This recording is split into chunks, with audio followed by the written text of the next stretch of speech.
भगवान शिव को देवों के देव महादेव कहा जाता है। वे इतने भोले हैं कि एक लोटा जल और सच्चे मन से किया गया ओम नमः शिवाय का जाप भी उन्हें प्रसन्न कर देता है। लेकिन क्या आपने कभी सोचा है कि जिस जल को हम शिवलिंग पर अर्पित करते हैं उसे चढ़ाने का सही तरीका क्या है? क्या किसी भी समय और किसी भी प्रकार से जल चढ़ाया जा सकता है? क्या महिलाएं शिवलिंग को स्पर्श कर सकती हैं? शिवलिंग पर जल चढ़ाते समय कौन कौन सी गलतियां नहीं करनी चाहिए? आज के इस वीडियो में हम शिव पुराण और प्रचलित धार्मिक मान्यताओं के आधार पर इन सभी प्रश्नों के उत्तर जानेंगे। मान्यता के अनुसार समुद्र मंथन के समय जब हलाहल विष निकला तब भगवान शिव ने समस्त सृष्टि की रक्षा के लिए उस विष का पान कर लिया। विष के प्रभाव से उनका कंठ यानी कि गला नीला पड़ गया और उनके शरीर से तीव्र ताप उत्पन्न हुआ। देवताओं ने उन्हें शीतलता प्रदान करने के लिए जल अर्पित किया। तभी से शिवलिंग पर जलाभिषेक की परंपरा प्रारंभ हुई।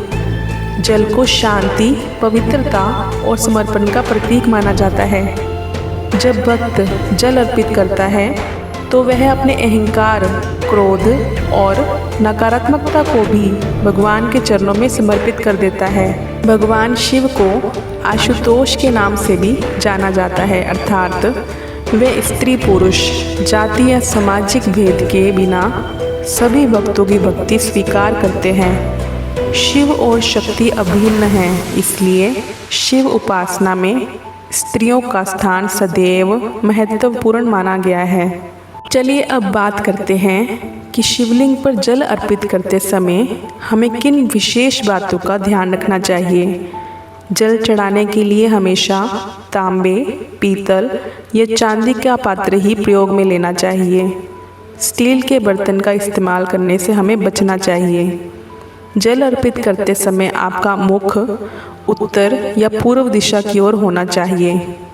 शिवलिंग केवल शिवजी का प्रतीक नहीं बल्कि पूरे शिव परिवार का स्वरूप माना जाता है। जल हमेशा इस क्रम में अर्पित करना चाहिए। सबसे पहले शिवलिंग की दाईं ओर जल चढ़ाएं, फिर बाईं ओर जल चढ़ाएं, बीच में थोड़ी उभरी हुई जगह पर जल चढ़ाएं। इसके बाद जलाधारी के चारों ओर जल अर्पित करें। अंत में सबसे ऊपर शिवलिंग पर जल धारा अर्पित करें। जल अर्पित करते समय लगातार ओम नमः शिवाय मंत्र का जाप करते रहना चाहिए।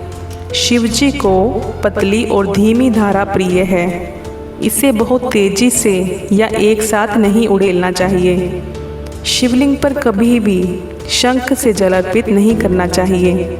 शिवलिंग की जलाधारी से निकलने वाले पानी के स्थान को कभी भी लांघा नहीं जाता।